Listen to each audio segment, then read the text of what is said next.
They told me not to come, said my presence would make things awkward because my sister's new boyfriend was important, successful, the kind of man they'd rather impress. So I stayed home, quiet, out of the way. What they didn't know? That same man walked into our company the next week and called me his boss. "Hi, I'm Avery. I've spent years building a life in silence, working behind the scenes, paying their bills, waiting to be seen. This is what happened when I finally stopped waiting. What would you do if your family erased you, only to realize you were the one they underestimated all along? Tell me below. I'm listening." Thanksgiving in New Haven always arrived with a kind of gray that settled into your bones. Not quite snow, not quite rain. Just a quiet cold that reminded you how still the world could get. I wrapped myself in my worn navy cardigan, the one with the loose button I never bothered to fix, and placed a plastic container of turkey and mashed potatoes on the small counter. I'd picked it up from a local deli 2 blocks away, where the cashier wished me a cheerful holiday without knowing I'd be eating it alone. The hum of the dishwasher was the only thing that kept the apartment from feeling like a tomb. That, and the faint echo of my family's group video call bleeding through the walls, my phone propped face down beside my plate. I didn't join, I hadn't in 3 years, but they still sent the invite, as if forwarding the link could count as inclusion. Somewhere in that video chat, Chelsea was laughing, probably showing off her new hair color, something caramel and trendy, if her last Instagram post meant anything. I could almost hear Dad's voice, warm and predictable. "Chelsea, sweetheart, that color looks incredible on you." They never asked about mine, or how I was doing, or what I was working on. I took a bite of the lukewarm turkey, letting the blandness sit on my tongue. Across the table, no candles, no centerpiece, just my laptop, a notepad with scribbles for next week's investor pitch, and a printed chart of lab results half soaked with coffee. The life I lived, quiet, focused, demanding, was not one they ever asked to understand. "She's doing something with science," Dad used to say when relatives asked. It wasn't a compliment, it was a placeholder, like the way you talk about a neighbor's strange hobby. Meanwhile, Chelsea got full feature-length updates, her new boyfriend, her apartment tour, her new skincare routine. Once I watched them all crowd around the screen to admire her living room wallpaper. I pulled out my phone and opened the Photos app, flipping through past family holidays. I was always in the edge of the frame, half visible, mid-blink, holding a tray, or blurred out while Chelsea stood in the center smiling. Even in digital memory, I was a footnote. The phone buzzed. A text from Mom. "Can you help cover the internet bill this month?" Chelsea's card declined again. "I'll pay you back next week." I didn't respond. I swiped the message away and opened my banking app. The numbers greeted me coldly. Auto payments, electric, water, gas, groceries. Some listed under their names, some quietly tagged home. I scrolled. Again. And again. $462.11. Electricity bill, $188.54. Water, $248.90. Groceries, and the next month. And the next. The total for the past 2 years hovered just above $15,000. And not once had anyone said, "Thanks, Avery." Not once had they asked, "Are you okay?" I minimized the app and tried focusing on the final slides for the Theragenics pitch.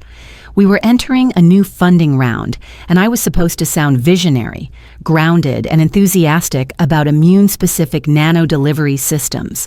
But the words on the screen blurred behind the buzzing silence of emotional fatigue. I stared at the line. Theragenics is committed to transforming treatment pathways, and realized I'd written it 5 different ways already today, and still, none of them felt right. So I closed the laptop. Not in frustration, just the kind of quiet resignation you only earn after years of trying to prove your place to people who'd already decided where you stood. From the corner of my eye, the rain outside had turned into sleet. It tapped against the window like someone knocking gently, asking to be let in. I didn't move, just picked up the fork again and took another bite. The mashed potatoes were already cold, but I was used to that.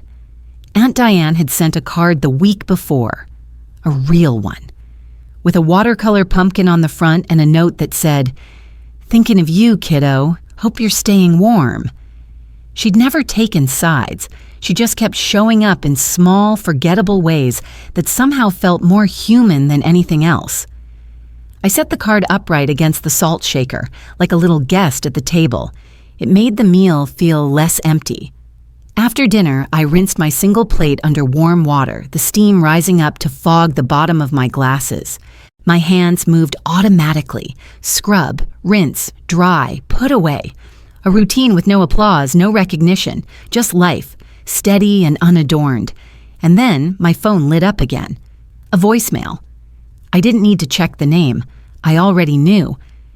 I dried my hands, tapped the screen, and put it on speaker as I leaned back against the kitchen counter.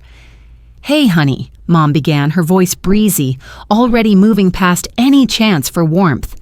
"Just wondering if you can Venmo us again this week. Chelsea's credit card got maxed out, and your dad's car needed tires. It'd really help. Thanks, sweetie." "No. How are you?" "No. Did you eat today?" Just another request. I ended the message and stood there, listening to the silence refill the apartment. Then, without hesitation, I opened my banking app again, found the tab labeled Family Recurring. The cursor hovered over the autopay :enabled field. I didn't press it yet. I just looked at the number again, $15,000.72. $15,000. Zero gratitude. Outside, the sleet began to slow. My reflection in the darkened window looked tired, not broken, just faded, like a photo kept in someone else's album. I stood still for another full minute, then turned off the lights. The card from Aunt Diane stayed propped by the salt shaker. My finger hovered above the cancel auto pay button, and for once, I didn't feel selfish for thinking about it. The lab was quiet in the way only late nights could make it. I sat alone under the soft buzz of a desk lamp, the rest of the office bathed in low shadows and the ambient hum of machines running overnight. Outside the window, the city was reduced to soft halos of yellow and orange, streetlights flickering like lazy fireflies through a film of late winter fog. I cradled my mug of mint tea between both palms, letting the steam soften the ache in my fingers from a long day of typing. The tea had gone cold, but I kept holding it anyway. My calendar showed a reminder for March 18th, Mom's birthday. Like every year, I had already booked a flight, planned to show up early, help with decorations, even bring a carrot cake from her favorite bakery in New Haven. It was tradition. Or it used to be. I hit the green button on my phone. It rang once, twice. Dad picked up. "Hey, it's me," I said. "I'm planning to come back a couple of days early for Mom's birthday. Thought I'd help out again like usual. I can grab flowers on the way and maybe that salad she likes."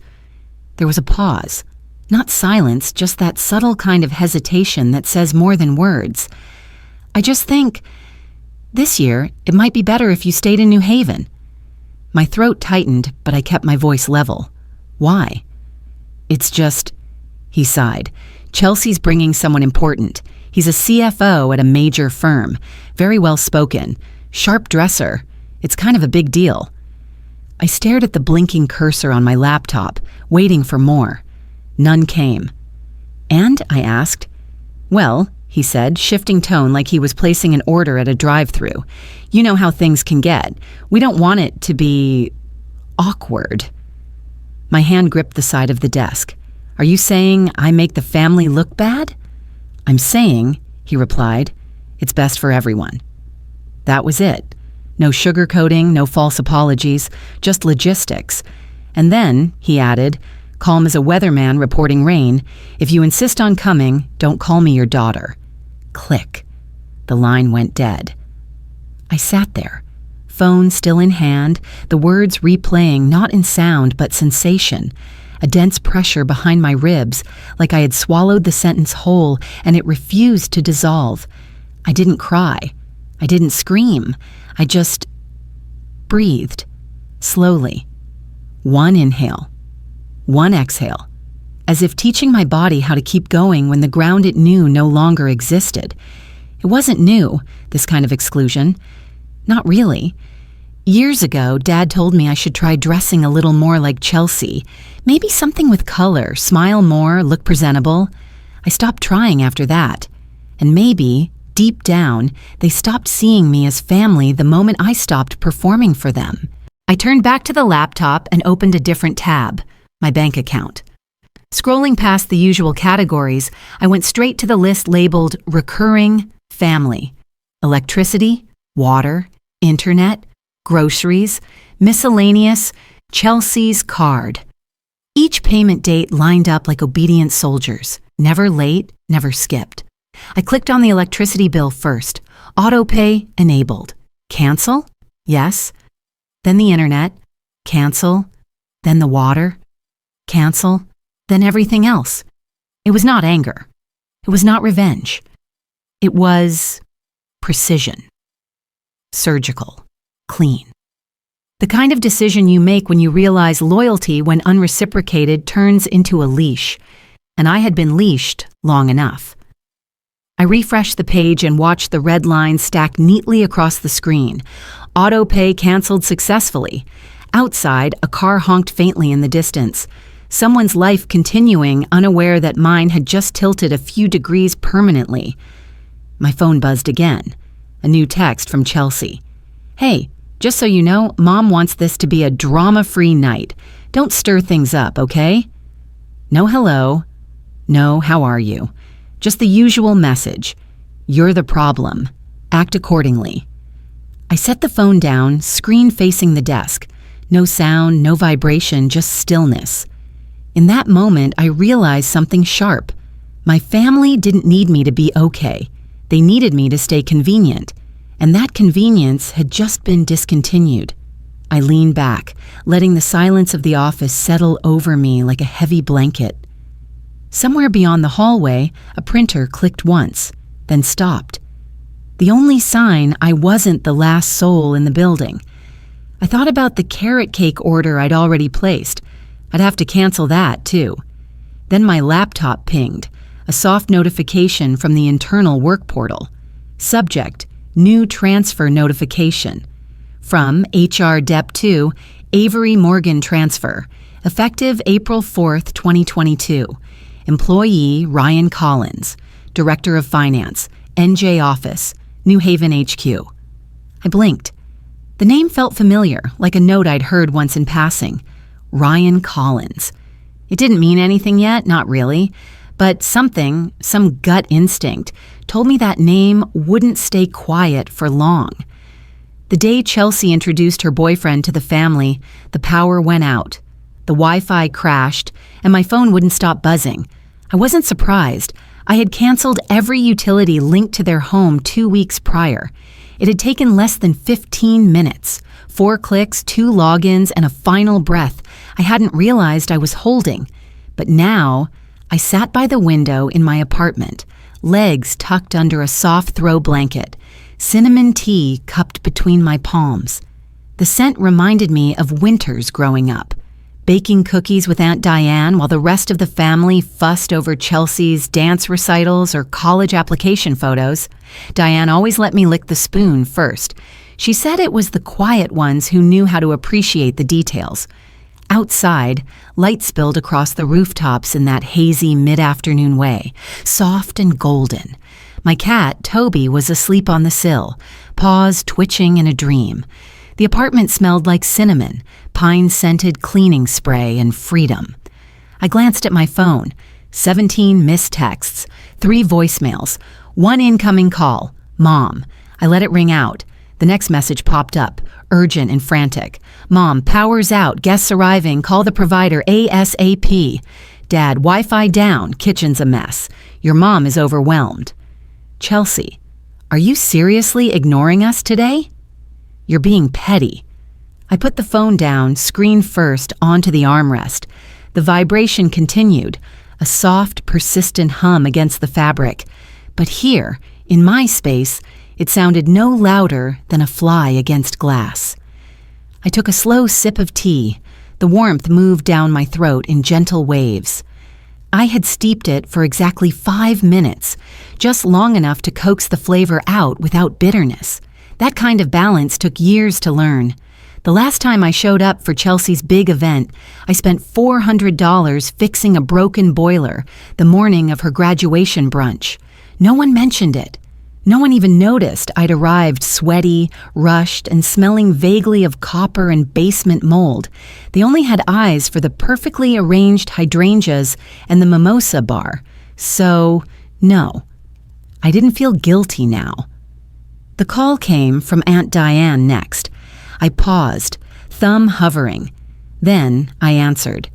Her kitchen appeared first on the screen, dimly lit by her phone flashlight, shadows moving across floral wallpaper I remembered from childhood. She looked tired, cheeks a little red.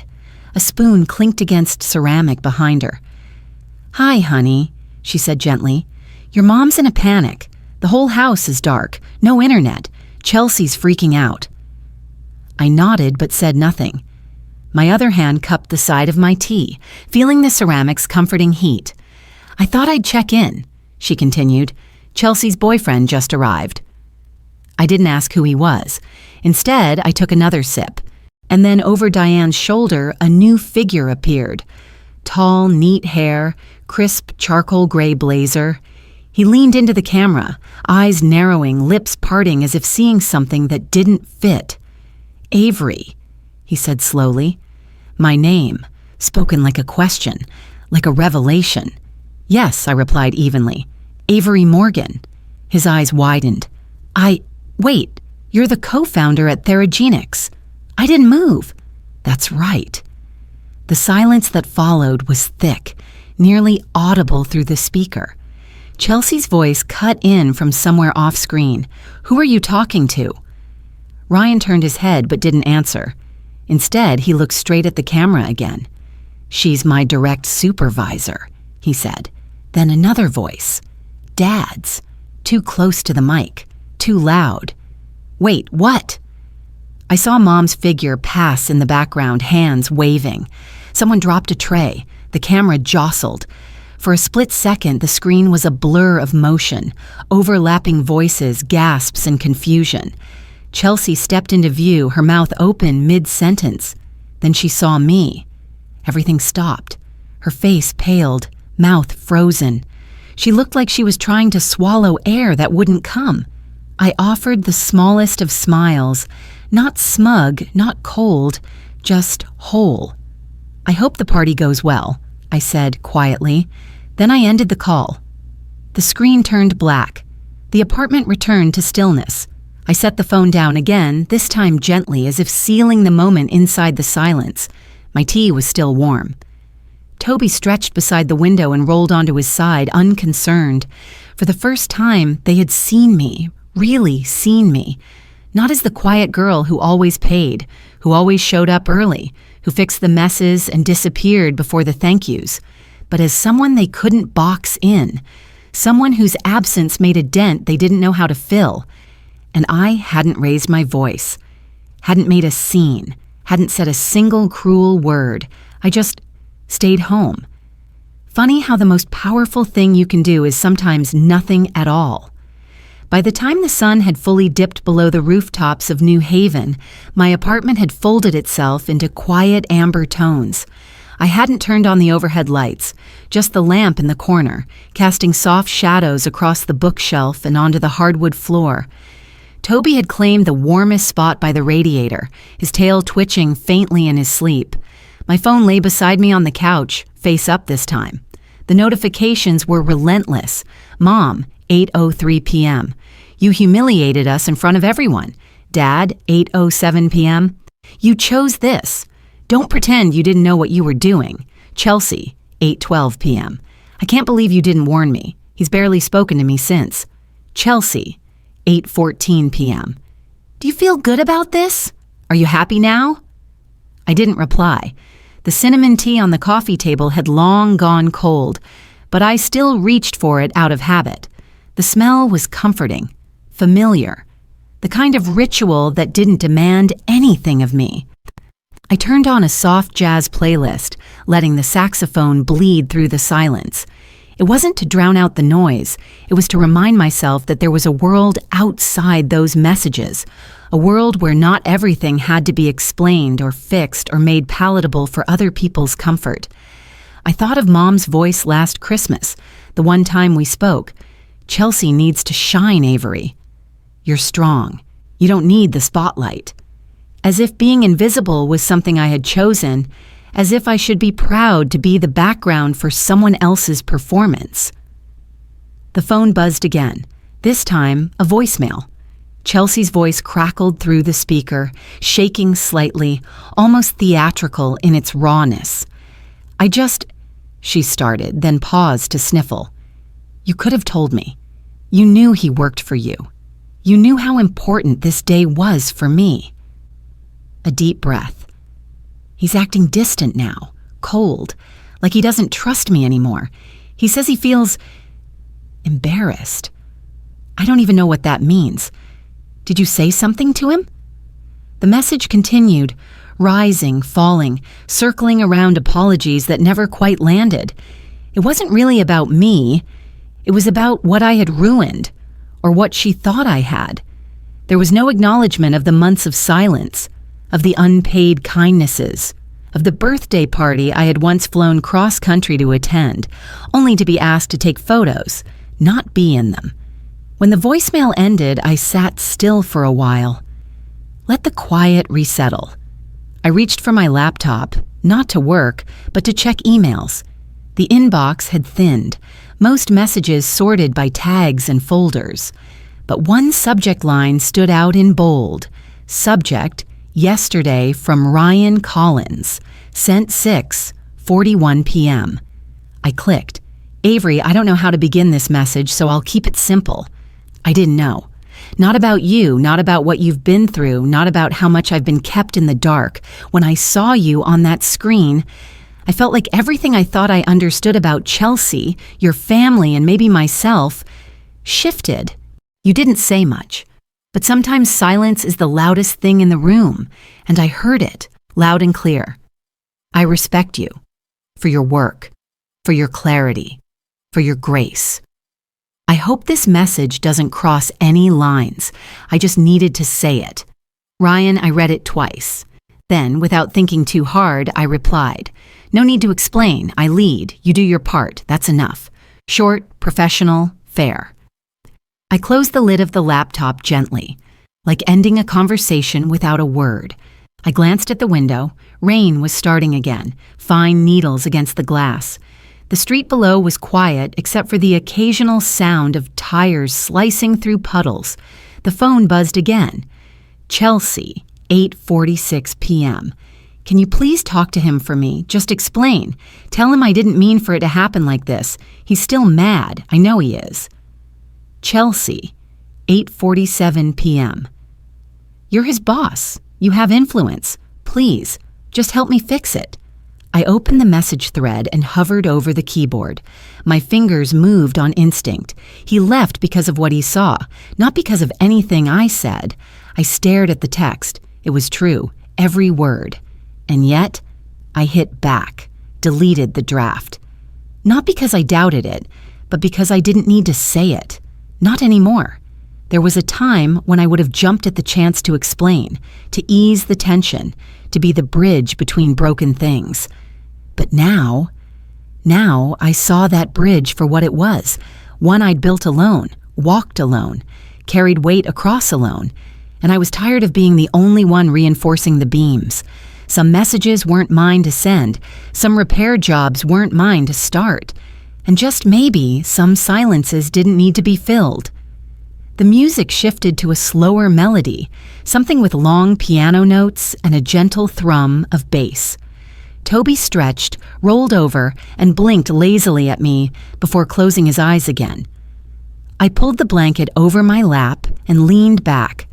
Somewhere across the city, the party was over. The guests had gone.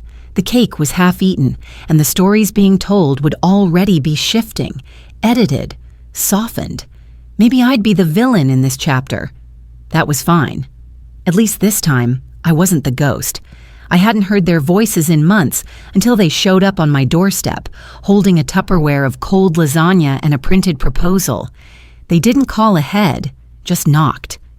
It was a Sunday in early April, one of those rare days where the light poured through my curtains like honey, slow, golden, and warm against the wood floors.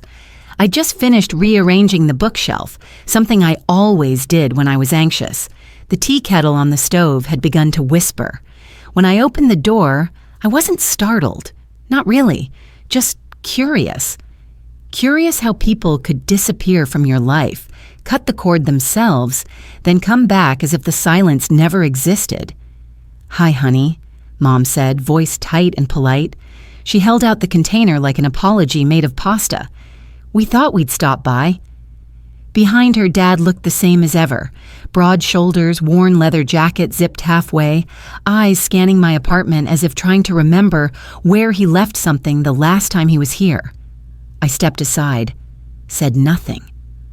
They entered cautiously, like guests unsure whether they were welcome. I placed the lasagna on the table, its plastic lid fogged with condensation. It smelled faintly of oregano and guilt. The three of us stood for a moment in the kind of silence you can only share with family, the silence that carries the weight of 1,000 things left unsaid. Dad cleared his throat, the way he always did before delivering news. "We've been going over the numbers," he began. "Things are tight right now. Your mother's medical stuff, the house repairs, a few things with Chelsea." He trailed off, leaving the blanks for me to fill in. I sat down at the kitchen table, wrapping my hands around the warm mug of tea I had poured earlier. They remained standing, like they weren't sure if this was a conversation or a confession. Dad reached into his jacket and unfolded a few printed sheets. Spreadsheet rows, expense categories, neat font. He smoothed them on the table beside the lasagna. "We were wondering," he said, "if you might be able to help out for a little while. $2,000 a month, just until things level out." Mom added softly, "Only until Chelsea finds her footing again. You know how hard breakups are." I watched the sunlight stretch slowly across the room, catching on the edge of the Tupperware lid. It wasn't the money, it was the presumption. The assumption that I was still in orbit around their needs, that I would return to my role without question. I let a breath out, not sharp, just measured. "I can consider it," I said. Both of their faces softened, visibly relieved, but I wasn't finished. "On one condition," I added, setting my cup down with a soft clink. They looked at me, startled. "Chelsea contributes $1,000, and when you both pass, the house comes to me in writing, a notarized agreement." Mom flinched like I'd thrown something across the room. Dad's face went blank, then tight. "Avery," Mom said gently, "that's not how family works." "It's not a punishment," I said. "It's accountability." Dad's voice rose, not quite yelling, but sharp enough to cut. "How dare you put a price on your parents?" I met his eyes. "You did. The moment love became a transaction." He stared at me like I was someone else entirely, like he couldn't reconcile the girl who once fixed the family Wi-Fi from another state with the woman now drawing lines in permanent ink. "You think you're better than us now?" he asked, voice trembling with fury wrapped in disappointment. "No," I said calmly, "just clearer." He shoved the papers back into his jacket with a hiss of crumpling paper. "Unbelievable. We gave you everything." "You gave me food and shelter," I said, "which I'm grateful for. But don't confuse provision with presence." "You used to be softer," Mom whispered. "I used to be silent," I corrected. Dad turned to leave. "Let's go." Mom didn't follow immediately. She looked at me. Really looked, maybe for the first time in years. Her eyes were lined with something that might have been regret, or just confusion at how I'd slipped from the version of me they'd kept in their minds. "We never expected this from you," she said quietly. I offered her a sad smile. "I did. That's the difference." She nodded once, a movement so small it could have been a twitch. Then she turned and followed him out the door. It closed softly behind them. The apartment was quiet again, but not in the lonely way, in the rightful way. I picked up the untouched cup of tea and took a sip. Lukewarm now, but still sweet. Outside, the light was shifting, growing softer, slanting longer. Spring was coming in small steps. The lasagna still sat on the table. I didn't move it.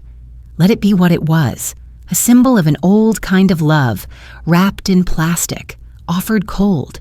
The contract had slid partially off the table, half folded on the floor like a fallen paper napkin. I didn't reach for it. I looked around the room. Everything quiet, intentional, mine. There had been a time when I thought family was the place you owed the most to. Now I understood something else. Love without respect is just obligation in a prettier costume. And I wasn't dressing up anymore. Sometimes peace doesn't come from forgiveness. It comes from finally stopping the cycle. I used to think closure was a moment, something clean, dramatic, final. But now I know it's quieter than that. Sometimes it's just a decision you make in the middle of an ordinary day, a choice to stop turning around. The sun was high above New Haven, casting light across the pale gray buildings like someone had softened the contrast on the whole world. Inside the office, it was cooler. I could hear the familiar rhythm of keys tapping across the hallway, interrupted occasionally by the low hiss of the espresso machine in the break room. I was at my desk, reviewing the last round of quarterly reports. Ryan walked in just after 11. He held a manila folder, like always, neat, efficient, understated. If he had any nerves about seeing me, he didn't show them. But then again, he never had, not even after that party. He placed the folder gently in front of me. "Everything looks solid, Avery," he said. "Growth's on track, no red flags." I flipped it open and scanned the charts. Clean margins, steady projections. The numbers spoke clearly, unlike the people I used to bend myself to understand. "Thank you," I said, meeting his eyes for a moment. "You've done good work." He gave a short nod, professional and respectful, then left as quietly as he came. No mention of Chelsea, no awkward footnotes, just simplicity. When the door clicked shut, I leaned back in my chair and stared out the window. Across the street, a row of trees were just beginning to change, hints of amber edging their leaves. Summer's final stretch, giving way to something gentler. My phone buzzed on the desk. I didn't check it right away. Instead, I reached for my laptop and opened an old folder. Family expenses. It had been months since I touched it. I clicked through the tabs, utilities, credit transfers, grocery deliveries. All of it had stopped. The last auto payment was dated exactly 1 year ago today. I sat there for a moment, watching the clean absence of new charges. No electricity paid for someone else's living room. No Wi-Fi charged to a house I no longer entered. No whispered thanks that never really came. There was no ache, no emptiness, just stillness. After work, I walked down to the little cafe 2 blocks from the office, the one with the wooden beams and plants in hanging glass jars. The air smelled faintly of cinnamon and roasted espresso. Someone was playing Coltrane low through the speakers. I ordered a cappuccino with oat milk and chose the table by the window. The seat was warm from the sun. On the wall above the barista counter, carved into an old pine board, was a sign I'd seen 100 times but never really read until now. Home isn't always a place. It's peace. I let the words settle over me like a soft blanket, not profound, but precise. I sipped slowly, letting the foam melt on my tongue. The world outside moved with rhythm. Buses groaned past, students laughed on bikes, a mother pushed a stroller, pausing to adjust the tiny cap on her toddler's head. I wasn't waiting for anyone to notice me anymore. I wasn't scanning a room for nods of approval. I wasn't writing invisible scripts to justify my place at a table I no longer wanted to sit at. I remembered the old family dinners, the forks clinking, the over-talk, the bright spotlight that always landed on Chelsea, the way I'd rehearse lines in my head, hoping someone might ask about my work and actually listen. And now, for the first time, I didn't miss it, not even a little. The phone buzzed again on the table beside me. I picked it up, not out of urgency, but curiosity. Chelsea, I know I hurt you, but please, just talk to me. Just once. There was no period at the end of her message, just a trailing space, like she wasn't sure how to finish the sentence. I stared at it for a while, and I smiled, not bitter, not triumphant, just resolved. I thought of Aunt Diane, her quiet voice in my childhood bedroom years ago. Being the strong one doesn't mean being the silent one. She was right, but sometimes silence is strength, not weakness. I didn't respond, not because I didn't have words, but because I no longer needed to hand them away like apologies. I set the phone face down on the table. The mug was warm in my hands. The foam art, 2 imperfect leaves curled into each other, remained intact. Around me, life continued at its unhurried pace. I didn't need closure from her, or from anyone, really. I had it already. In every morning, I woke up without dread. In every spreadsheet, I reviewed without interruption. In every cup of coffee, I drank slowly, on my own time. In the space, I no longer had to defend. No cliffhanger, no dramatic exit. Just my hand around a warm mug, and a world that finally was quiet enough. That was the choice I made, and it was enough. Sometimes, the deepest peace doesn't come from being heard. It comes from knowing you no longer need to explain. That morning, with my hands wrapped around a warm mug and no one demanding anything from me, I understood what healing actually felt like. Family doesn't always mean obligation, and love that only shows up when it needs something isn't love at all. We all have the right to step back from cycles that no longer serve us and to define home as a place where we are respected, not just needed. As Aunt Diane once told me, strength isn't silence. It's knowing when to stop proving. If this story reminded you of a time you had to choose peace over approval, I invite you to share your thoughts below. Sometimes our quiet truths help others find the courage to speak theirs.